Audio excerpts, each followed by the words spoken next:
आपको अपनी शक्ति का एहसास कराना होता है कुदरत को भी, कि तू इतना पामर थोड़ी ना है, इतना कमजोर थोड़ी ना है।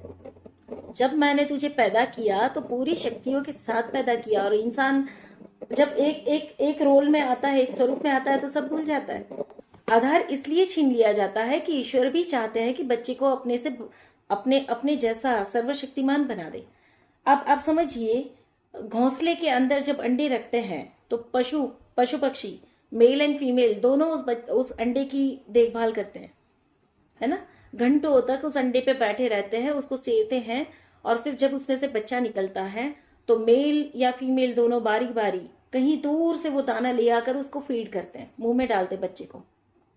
एक समय ऐसा आता है कि जब बच्चे की पंखें खुलती है ना, तो मदर क्या करती है, बच्चे को घोंसले से नीचे गिरा देती है। बच्चा ऊपर से नीचे गिर जाता है ताकि चेक किया जाए कि वो पंखे खोलकर उड़ पाता है कि नहीं। और जैसे ही वो पंखे खोलकर उड़ जाता है, वो आसमान में उड़ जाता है, और अगर जो नहीं उड़ पाता वो नीचे गिरकर मर जाता है। तो क्या कौन सी माँ चाहेगी कि जो अंडे को इतने दिनों तक बैठ कर उसको गर्मी देते रहे, उसमें से जब बच्चे निकले तो उसको दाना खिलाते रहे, और आखिर में वो अपने ही बच्चे को घोंसले से फेंक देती है ताकि उसकी पंख खुल जाए। बिना पंख अगर खुले उस पंछी की क्या हालत, कोई भी आके उसको खा जाएगा, कुत्ता बिल्ली कोई भी आके उसको चबा जाएगा। तो उस माँ के लिए कितना जरूरी होगा कि उसका बच्चा पंख फैला के उड़े। बेहतर है कि वो पंछी अगर पंख फैला के उड़ नहीं सकता है तो घोंसले से नीचे गिरकर मरना ही बेहतर होगा, यही बेहतर होगा ना, डू और डाई। तो हमारे जीवन में भी हमारी हायर सेल्फ, ईश्वर नहीं, हमारी अपनी जो हायर सेल्फ है, वो क्या करती है, जितने भी आधार लेकर हम खड़े हैं उस आधार को छीन लेगी। भाई बिना आधार के इंडिपेंडेंट होकर जियो, सपोर्ट सिस्टम हटाओ ताकि तुम अपनी शक्तियों को जान पाओ। और जितने डर को तुम ओवरकम करते जाते हो, जितनी चैलेंजेस को पार करते जाते हो, उतनी ही तुम्हें अपनी शक्ति का भान होता जाता है। हमारे यहाँ दो प्रकार के मिसकंसेप्शन चलते हैं, दोनों मिसकंसेप्शन है।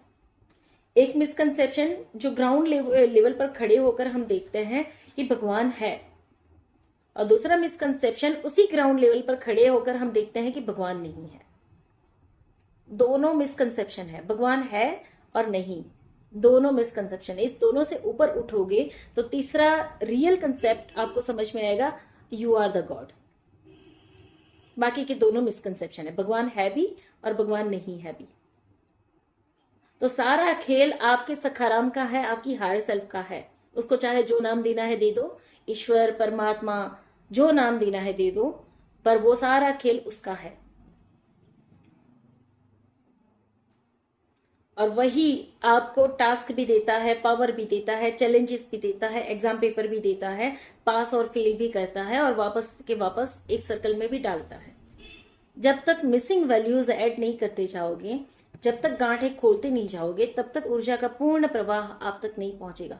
जो खंड खंड में आप बिखर गए हो ना, वो सारे टुकड़े को, सारे खंडों को इकट्ठा करके एक पूर्ण आत्मा के रूप में, अब जब हम आत्मा की बात करते हैं ना, तो हमें एक आकार दिखाई पड़ता है जिसका कोई शरीर नहीं है, पर आकार शरीर के रूप की आत्मा है। आत्मा वो नहीं है, जो आकार में ढल जाए वो आत्मा नहीं। आत्मा मतलब आत्मा में होना, अखंड हो जाना, पूर्ण हो जाना। आत्मा का मतलब आत्मा,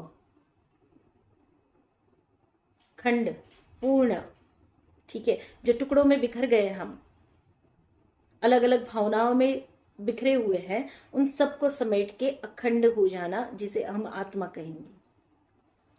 तो इस स्वरूप में परिवर्तित होने की, यानी कि मैंने एक बार पहले भी एग्जाम्पल दिया था कि ऊपर नाव, समुद्र के ऊपर गोताखोर होते हैं, उसमें नाव में एक नाविक बैठा होता है और एक कमर पे रस्सी डालकर नीचे उतरता है, समुद्र की गहराई भी।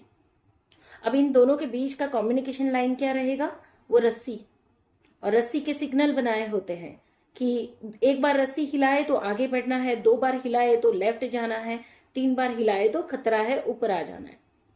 तो हमारी हायर सेल्फ और हमारी इंडिविजुअल सेल्फ, दोनों के बीच में ये जो रस्सी बंदी होती है ना, उस रस्सी के जरिए हम नीचे आते हैं। वो रस्सी क्या है, इंट्यूशन की। उसी इंट्यूशन के माध्यम से आपको बार बार इंडिकेशन मिलते हैं, स्वप्न के माध्यम से, जो आभास होते हैं उसके माध्यम से, इंट्यूशन के माध्यम से आपको बार बार इंडिकेशन मिलते हैं कि ये करो, वो करो, ये छोड़ो, आगे बढ़ो, इसको ब्रेक करो।